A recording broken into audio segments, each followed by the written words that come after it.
Good morning, everyone. My name is Kevin O'Leary. I'm the Director of Marketing at the Preservation Society of Newport County. And today we go inside the Newport mansions with stone carver Nick Benson. Nick and his family have owned the John Stevens shop for three generations. They are only the second family to own the business since it was founded in 1705, and it is one of the oldest continuously run trade businesses in the country, specializing in the design and execution of one-of-a-kind inscriptions in stone, and their work is still done by hand. The Bensons have been Newporters for generations, but their work is known nationwide. Nick's father carved JFK's gravestone and memorial wall quotations at Arlington National Cemetery and the FDR Memorial. Nick designed and chiseled inscriptions for the World War II Memorial and the Martin Luther King Jr. Memorial, as well as the Eisenhower Memorial. And he has created inscriptional work for the National Gallery, the National Cathedral, the Georgia O'Keeffe Museum in Santa Fe, and numerous other architectural projects, as well as finely carved gravestones for clients across the country. Nick was awarded a National Heritage Fellowship from the NBA, from that would be impressive, from the NEA, and won a MacArthur Genius Grant for his work, which means he's going to be buying drinks for everybody after we finish this interview. Anyway, Nick, welcome to Inside the Newport Mansions. Excellent. Thanks so much, Kevin. I appreciate the intro. Did Good I shoes to fill there. corrections, any additions before we get started? No, no, you hit all the high points there, and I think we'll just roll along. You take me where you want to next. Awesome. All right. Well, I'm just going to launch into some questions. So the John Stevens shop remains a rare, privately owned, essentially a living artifact of the town's pre-industrial trade days, and it's supported multiple generations of two families since the colonial era. I got to imagine that in some ways that's a lot of weight on your shoulders to carry forward. I mean, what's that like? I mean, you're sort of like it's like living history, right? Like talking to you is like talking to somebody 300 years ago. There's an incredible continuity in that lineage, and it's funny because what the Stevens family did when they founded the business back in 1705 is that they were doing things very much that were typical of that era. I mean, John Stevens the first was a mason, and he was working in a whole variety of different fields in here in Newport, but the mortality rate being what it was, the gravestone biz kind of took off. So the family continued on doing that, being a monument shop. But what happened was is that as the centuries those 2 centuries ticked by, they were sort of following the trends of the monument industry as a whole. And Mhm. so when my grandfather came in and he bought the business in 1927, the John Stevens shop wasn't really any different than any other monument shop in the country at that point. And what he did with his business partner, a fellow named Graham Carey, is that they resurrected the arts and crafts movement. And so they said, okay, we're not going to follow all of these newfangled trends like sandblasting and mechanical means of sort of typographic lettering. They said, Mhm. look, we're going to go back to a broad edge brush. We're going to paint lettering by hand.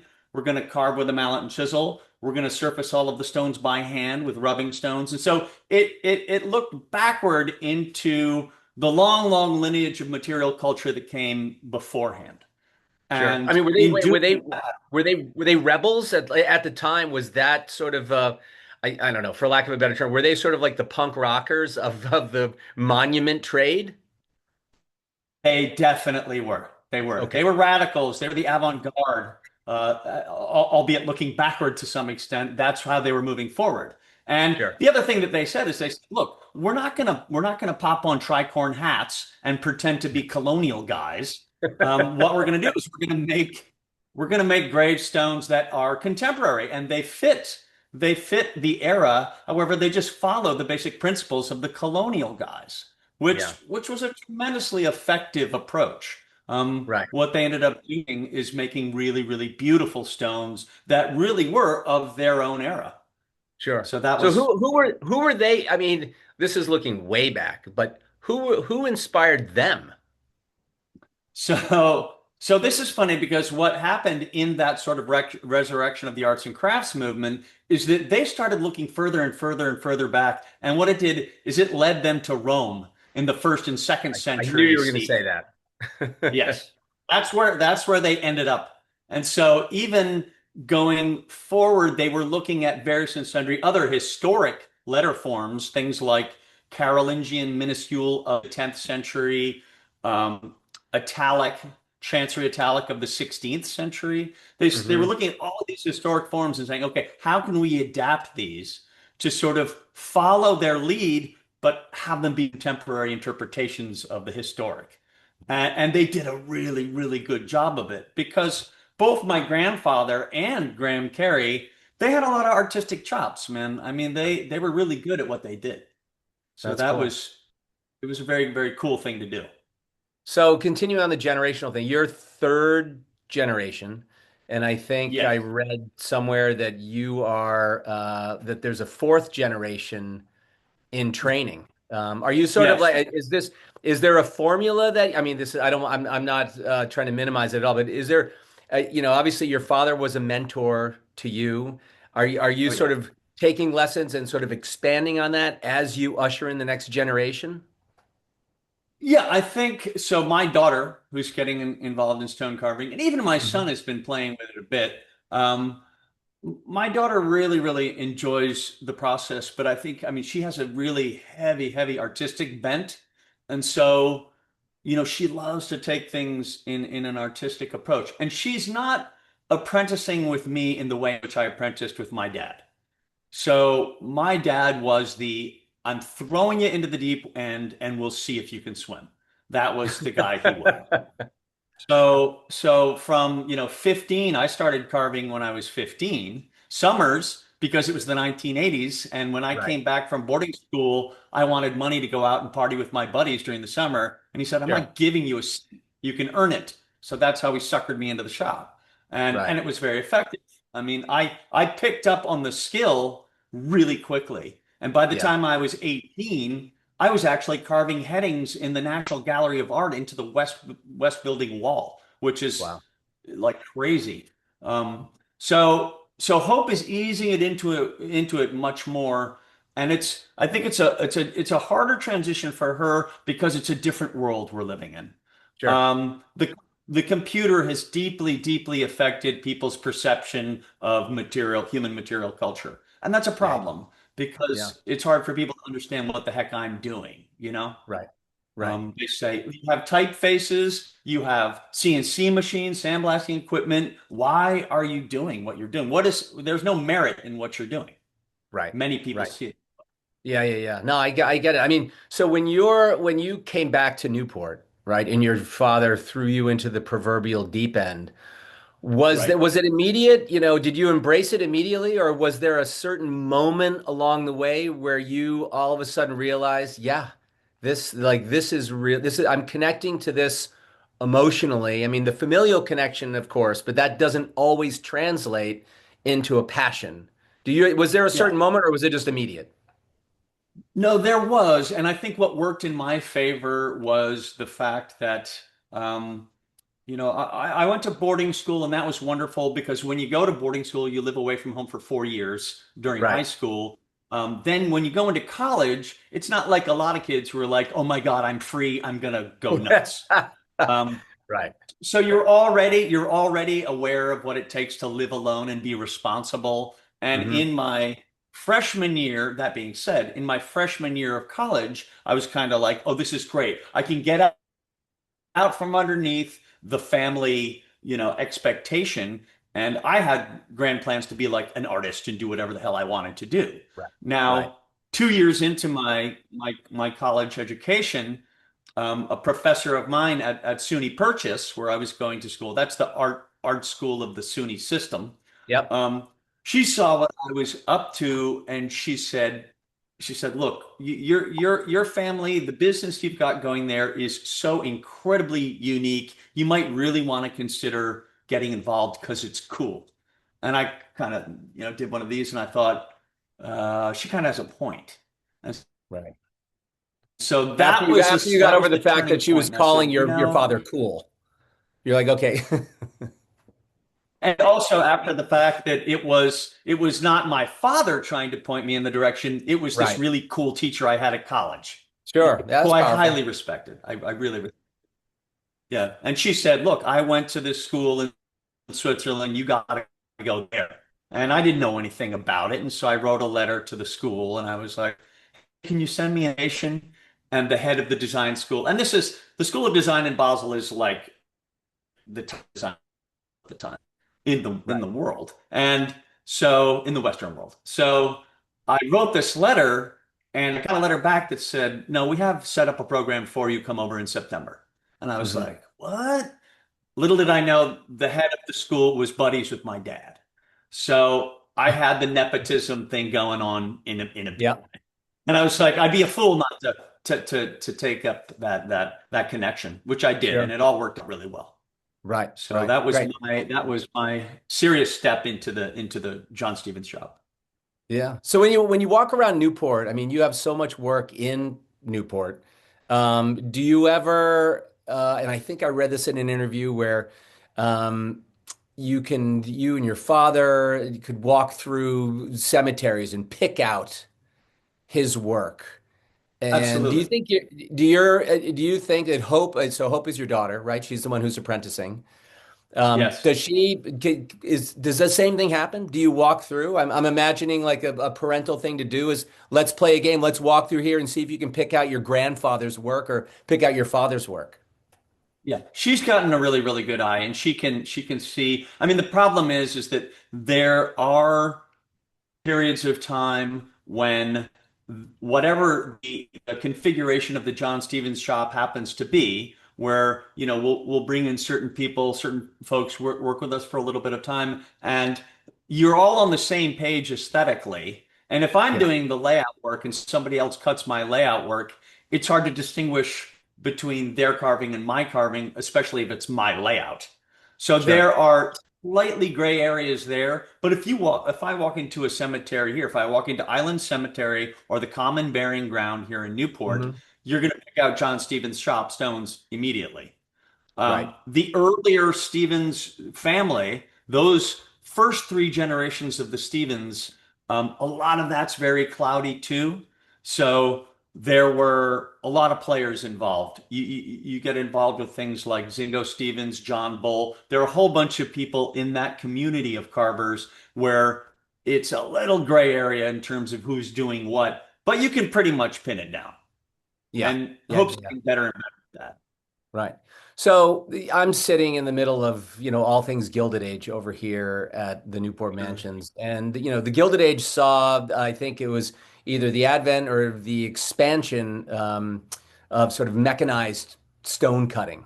And Right. today, as you just mentioned, it's computerized. I don't know if CNC plays a role. I'm not a stone carver, but Well, absolutely. can you tell by, if it's sort of Pepsi Challenge, can you tell just by looking at different work what has been done by hand and what has been mechanized? And do you think that if you can, do you think 5 years from now that'll be a little bit more difficult? Um, yeah, it's a little tricky. It's not so hard now. You can see what's machine Yeah, made, what's not machine made. And the sure. deal with the machine made versus handmade is that humans are imperfect. And so the imperfections that come with my calligraphic lettering and my Hmm. hand carving is enough that you can say, oh, there's some sort of little inconsistency in that is intrinsically human. And because of that, the imperfection is the humanity in the actual piece. Right. So, sorry about the telephone. But at any rate, That's okay. what's happening is that the CNC work is getting tighter and tighter, Hmm. but it is still a very, very mechanical process. And so Sure. you're kind of like, okay. And where it's most obvious, Kevin, is in sculptural work. So when you're looking at figurative work in the round, Yeah. that sort of imprint of the machine, and particular. the digital imprint of the machine is really, really obvious. Right. Um, but to people in my with my expertise rather, I can see it, but a lot of other people can, and they don't care necessarily. They're like, Right. yeah, no, that looks great. And I look at it and I say, no, that doesn't look great. That looks inhuman, Yeah. and that's a very difficult argument to have now because the digital world is imprinting itself upon the human perception of beauty, which Sure. is I mean, are screwed. there certain markers like I think I'm going to think of garments, right? When you're Yeah, thinking if you're going to buy a pinstripe suit, the ones that, they may look the same from a distance, and then you look up and the ones that really were made by hand, the lines match up, from the shoulder heading across the shoulder down the sleeve, whereas the correct. sort of more mechanized version, like, are there certain markers in your trade that maybe Yeah. not to somebody like me, but to somebody like you can say, oh yeah, that's CNC or that's machine made. Absolutely. And it's a consistency issue. It's the mechanical consistency, which is just a little too regimented, a little too quote unquote perfect. Yeah. And ironically, the perfection is what makes it less attractive. Right. Do you want a hand knotted rug from the Middle East, or do you want a machine made rug? Right. Right. Yeah. And what's the Yeah. difference between them? You know, Sure. the difference Yeah. the difference is all of the subtleties in the imperfection of a beautifully hand knotted rug where you say that you go, oh my God, that's beautiful. It's no different than painting. If Right. somebody paints an absolutely beautiful painting, Van Gogh is an excellent example. Look at Van Yeah. Gogh. Plenty of people would say, well, it's kind of half-assed and it doesn't look finished. And why are all these big marks there? Because it's Right. human. Yeah. Yeah. This That's is a good the point. argument. Sure. And this is So, really at the forefront of the digital argument. right. Yeah. Yeah. Yeah. So, speaking of sort of evolution, so your shop was, I think, almost 200 years old by the time the Vanderbilts and that whole crew started rolling into Newport and building these big houses. And there was so much opulence and so many artisans and tradespeople who were working in these houses, right? I mean, albeit some of the rooms were built over in Europe and then they were sort of broken down, packed up, and shipped over. But there Yep. was a lot of work going on. And do you have a sense of how that, outside of just employing a whole ton of people, how did that impact either positively or negatively the local tradespeople, including your own shop here in Newport? I don't really know the history of that. I know that the John Stevens shop always had a very strong connection to the community, and Yeah, what I think was essential is its connection was to year-round community Newporters, not the Somerset. That changed though. That changed with my grandfather, who was very, very well connected to the entire sort of Somerset. Um, yeah, he had very friends in New York City and great connections to the Ivy League. But really early on during the Gilded Age, early on in the Gilded Age, all of the craftsmen they would bring in, and they'd bring in European craftsmen to come over here sure. and deal with all of the aspects of what was going on in building of the quote unquote cottages. So, Right. and some of the stonework is absolutely stunning. It's absolutely Yeah. beautiful.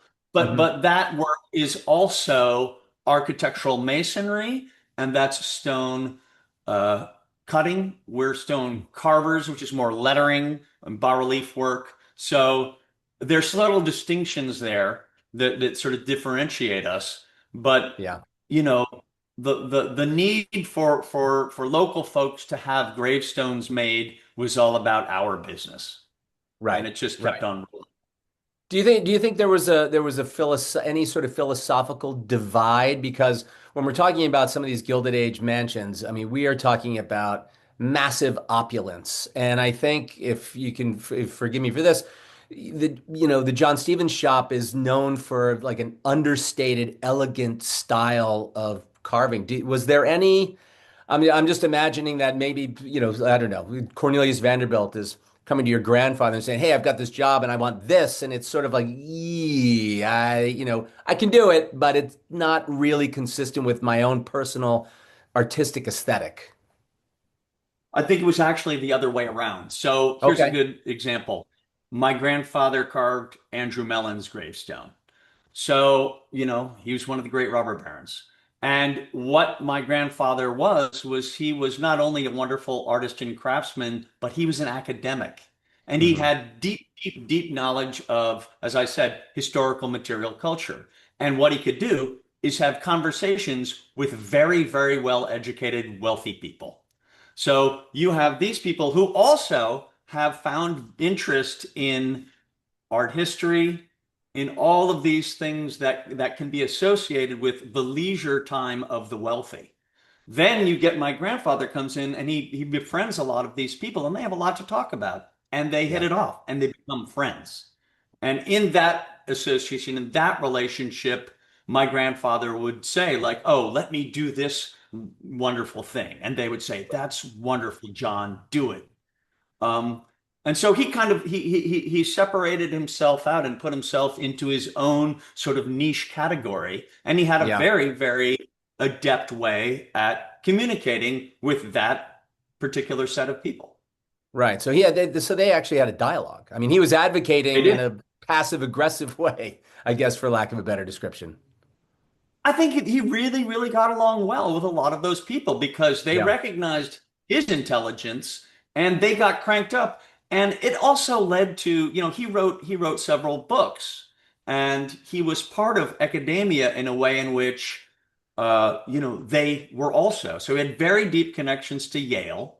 Yeah. He was connected to folks at Harvard and all of this connection to intelligentsia Hmm. opened the door to the entire sort of New York set, Philadelphia set, all of it. Right. And Wow. also he married my grandmother who was a Wharton, and the Whartons are, Wharton School of Sure. Business. So Yeah. there's a Yeah. connection there. Um, Good connections to have for sure. you So Nick, know, we were talking about, CNC and mechanization and all the rest. And I'm going to draw a parallel. So just excuse this, but it's always on my mind because I don't know how old Hope is, but I've got kids who are young adults, and I see them. I remember years ago there was a trend where early 20 somethings were fascinated by videos, and they were sharing them on TikTok about their video footage of high school in the 80s. Right. And right. we see a resurgence of interest in vinyl records. And Yeah. there's a whole sort of maker culture, the kind we make fun of that was popular in, Park Slope and in Brooklyn a decade ago. But, but now there are some people out there who are really, really doing some quality work, whether it's leather making or artists or what have you. I know that Yeah. with AI and mechanization and all the rest, there's a lot of doom and gloom out there about, the society no longer values the artistry of creation, work by hand or what have you. And I don't know whether that is a thing or like which way to go. I mean, I see this deep yearning for people to experience a single experience at a single time and a sense of place and all the rest. And they're gravitating toward authenticity, whether it's in a product or a story or a Yeah. company that they're patronizing. I mean, where do you see, if you put in you're looking at looking into the future, the appreciation for what you do and just the artistry, the creator sect, do you see that it just having legs forever and ever, or does there need to be a greater advocacy to keep it going? I don't know. I didn't really phrase that correctly, but I think you know what I'm talking about. Yeah, no, and this ties into a lot of what I've just said, which is there is a pendulum swing coming the other way, where Yeah. and really that is largely thanks to the hard push from AI, from your Sam Altmans, from your OpenAI, from Claude AI, from all of these things. Yeah. And the fact of the matter is that it's highlighting the disjunction between the old material culture and the digital realm and everybody's obsession with living in the digital realm. Hmm. And for me personally, I've actually spent the last 12 years making conceptual art about this subject. And that art is ideally meant to highlight what we're talking about right now. And it's really odd stuff that's very pointed and it's very critical, but it's asking questions, it's giving no answers, and Yeah. it's absolutely in my craft of carving. Will society decide, okay, society at large decide, okay, there really is no more value in this? The jury's out. We'll see. But Yeah. Hope Benson and I were down on the National Mall this past summer at the Smithsonian Folklife Festival, and the entire point of that festival was youth and culture. That was the Right. title of the entire festival. And all these kids were down there, doing plaster work, blacksmithing. The American College of Building Arts had a massive tent there with all these kids doing all this wonderful craft work. Hmm. And I think a lot of, young 20 somethings today are all about it. That's Yeah. what they want to do. And it's funny that you mentioned the word authenticity. That word is being bandied about like nobody's business. Of Authenticity, course. authenticity. And it really is the sort of, it's the jumping off point for, okay, how can I do something that actually has some sort of material value rather Yeah. than being completely and utterly wound up in this machine that we're using right now.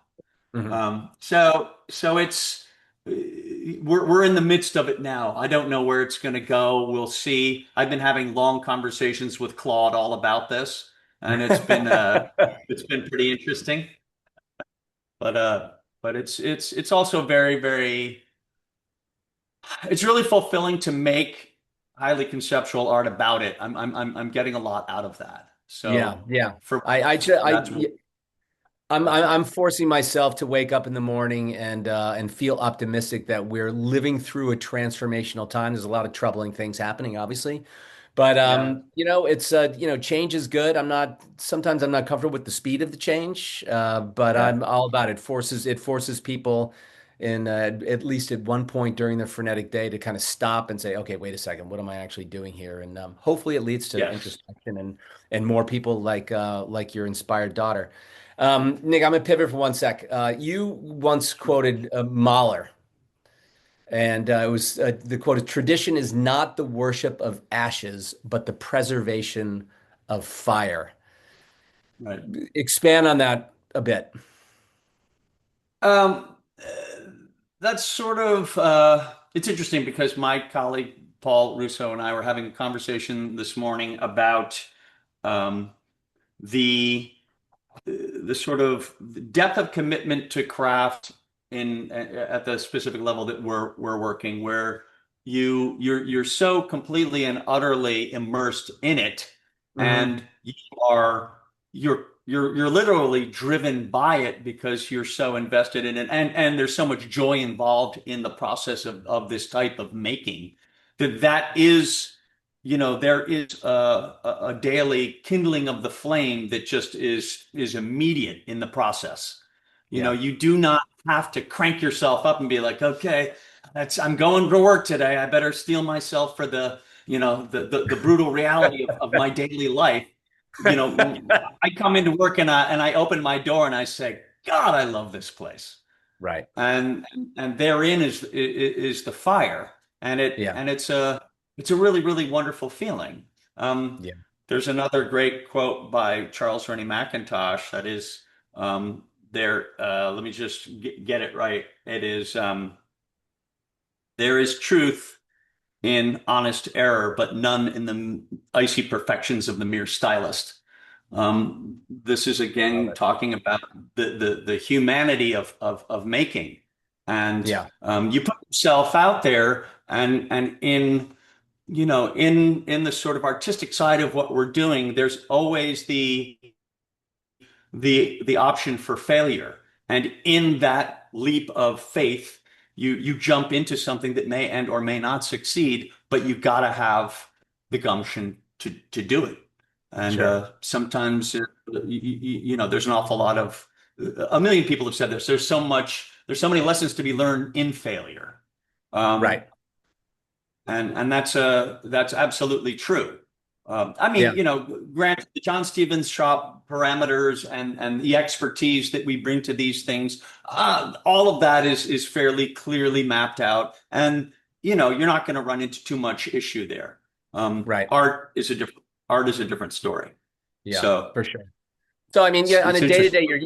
day, you're at work. Can you just talk a little bit about your design process? Because I mean, sort of Sure. doing a little deep dive on you and your craft. It was interesting to learn that you don't use, and you're very opinionated about fonts in general, but you don't use a specific.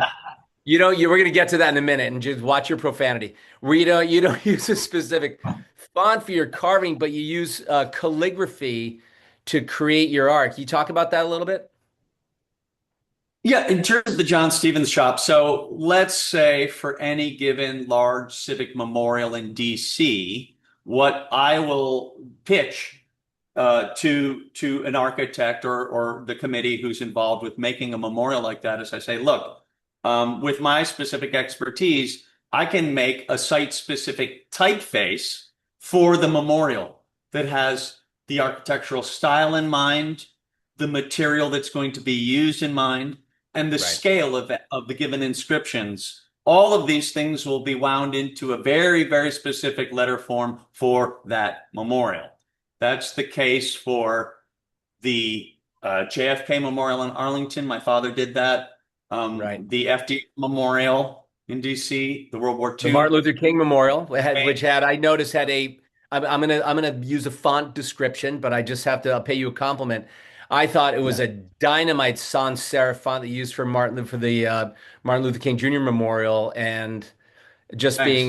just being a shameless capitalist, I think you should sell that font.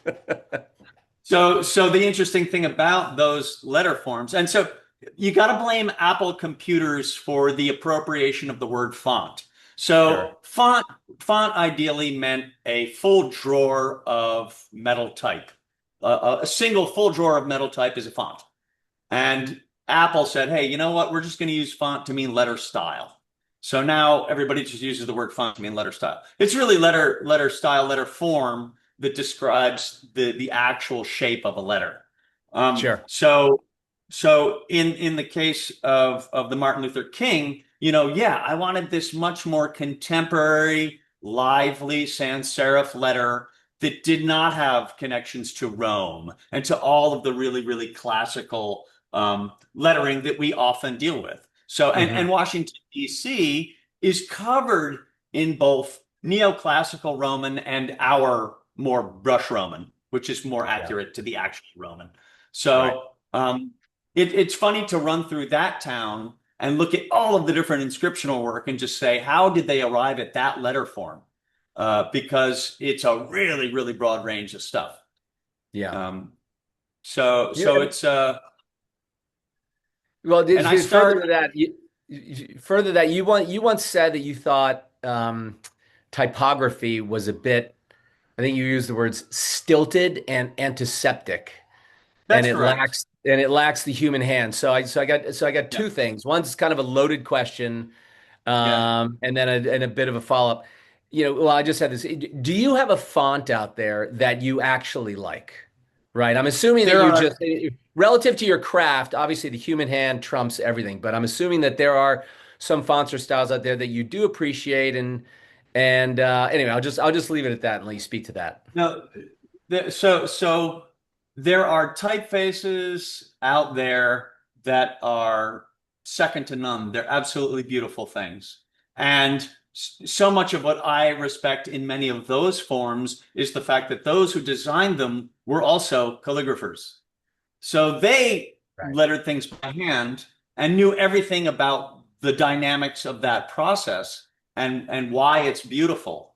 And then they brought all of that knowledge to designing type. Now that's true for even contemporary type designers. I mean, I Hmm. have friends of mine, colleagues of mine who are really, really good type designers. I mean, Matthew Carter, Cyrus Highsmith, Rich Lipton. These people are really, really good type designers, and they have a really deep knowledge of letter form. So Yeah. they can bring a super refined perspective to that process. The problem with a lot of type design today is that the the mechanics of the tools used, the software used to design letter form is so Hmm. slick. And what the curves and everything that you can manipulate at the click of a button is so slick that you can Yeah, use that as a crutch to make something ugly and say, man, that's beautiful. right. Oh, No, interesting. not necessarily. Hmm. So that's an issue, you know. So when you're creating your like let's just we'll go back to the Martin Luther King Jr. Memorial. When you develop a font Mhm. for a big project like that, a very public project, do you and just this is just getting into the nuts and bolts. Do you copyright that font? Do you assign do you ever use it again or do you repurpose it or how does that work in your world? Because it's such a personal exercise because what you're doing is just as important as the sculpture in that case itself. How do you both how do you honor the work that you're doing, protect your own craft, and if it's as beautiful as that one is, maybe consider it for something else? Is that even a thing? So, so one of the things that's really difficult about trying to apply that type of letter form to two-dimensional graphic applications is that it's Hmm. not designed for two-dimensional graphic applications. It's designed to be carved in stone. So I add about 10 to 15% more weight to the character because I know it's going to lose that weight in the carving. Once it's Right. carved, the three dimensionality of the V cut. So when you're looking at any of the lettering that we do, typically in cross section, there's a V. So the top of the stone is here. You're looking at cross section. We're making Sure. two planes that describe the letter itself. That process brings a three dimensionality to it, which is much of the beauty. But what it's also doing is it's partaking of the material, and that's a connection to the physical materiality of the stone that gives people a really great rush. They're like, "Oh, look, Hmm. this is eternal. This is carved into the stone, and the stone is eternal." This is the way in which people perceive it. Now, when you take that letter form, say the Martin Luther King letter, and then you try to use it typographically, it looks clunky and funky and not particularly effective. I would have to retool the entire thing to become a graphic thing. And the other thing Interesting. is that typeface is not copyrightable in the United States, at least not the Oh, last time I checked. okay. Oh, that's So anybody can take my letter, tweak it, put a different name on it, and sell it and use it. yeah. I have no control over that, Huh. sadly. Interesting. And Nick, also, I should mention, let me say one more thing, Kevin, and that okay. is I have no interest whatsoever in scalability. Hmm. I am not a capitalist in that form. I Right. don't care about making the billion-dollar idea that I can sell to the masses. Right. That ain't me. I make the Right. singular beautiful thing. And that's my grandfather, and that's my dad. And we're the artisan artists who are cranky and make the beautiful thing the way we make All right. Well, I got you on a good day. Well, you're yeah, and there's different definitions of wealth, so I can totally Yes. appreciate where you're talking about. I was thinking when you were talking about just then, you were talking about the V form, right? If you're looking across at the cross section or what have you. We've seen so much recently about whether it's an art theft or you have protesters going in and they're throwing things at art, and a lot of galleries and some house museums, ours included, there's ropes and people are discouraged, like they're encouraged to sort of drink it in, have that sense of place, have a moment with whatever they're looking at, and lose themselves in the artwork. In your instance. Where do you stand relative to people who, like, inevitably, I think the impulse is to reach out and touch the art that you've created, never mind maybe the statue on which it is situated, but they want to actually run. And have you had moments, and I'm sure you have, I think I know the answer to this question, but if you had moments where you are John Q. Public at one of the memorials in which you've worked, and you see people reach out with their hands and trace the letters and have that moment. I mean, what's that like for you? And do you encourage it? And do you feel that that's part of your process?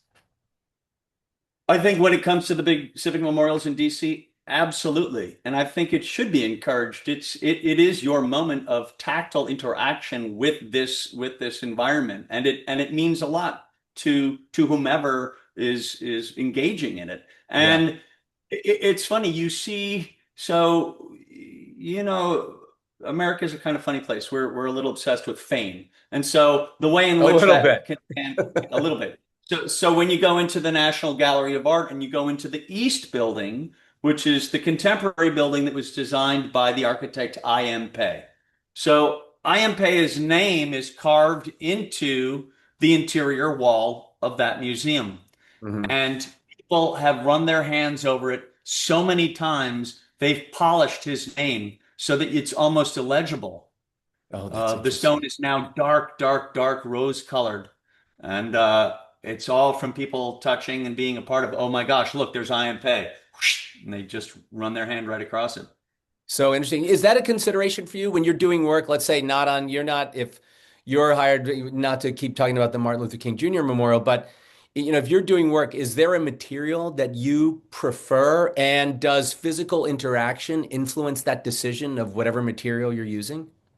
It can. And, we love to carve slate like the old colonial carvers did Yeah. because it's incredibly fine-grained material and it's amazingly responsive to ornamental carving and you can Hmm. get tremendous detail in slate. It's wonderful, wonderful stuff.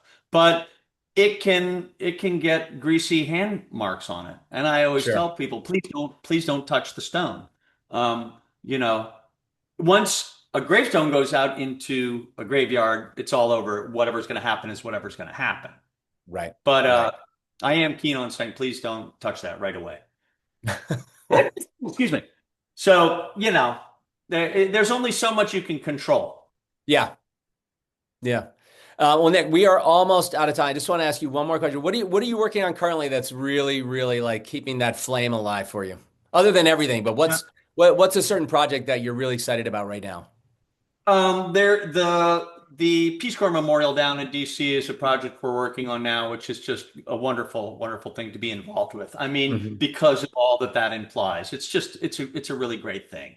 Wow. But can I quickly screen share something with you? Can you get that? Absolutely. Yeah, yeah, absolutely. I think again, let me just I'm gonna give some permissions here. Boom and boom and boom. There we go. How about it? This is what I want you to see. Can you see that image? Let's It's see. coming up and it says it's low. There we go. Wow. What is that? What am I looking at? So that is me talking to AI and saying, hey, let's put a hypothetical together here. When you become sentient and you choose to distance yourself from humanity, what's the warning symbol you use to keep us away going to look like? And it said, this is what it's going to look like. So I carved that in stone, 36 inches by 36 inches. Wow. So that's kind of a crazy thing. That is Um, that is a crazy thing. That's some Hunger Games or something's going on there. I don't know what I'm looking at, but that's there's an beautiful. awful lot going on there in And terms of slightly interpretation. and slightly, if I'm being completely honest, and slightly unsettling. It should be very unsettling, and that's really some of what I'm trying to say in there. Wow. Anyway, I just wanted to show that to you. Um, Very cool. Very cool. Nick, really, really interesting. I'm so glad to have met you, albeit virtually, and yeah, learn about your trade. I've driven by your shop, I don't know, 1,000 times. But now that I know the person who actually owns the shop, I'm going to feel free to stop by. you got And you got to pop in. I'm definitely going to pop in. Anyway, thank you so much for your time and joining us on Inside the Newport Mansions. And we'll encourage Absolutely. everybody to look out for your work and congratulations on carrying on an absolutely incredible tradition.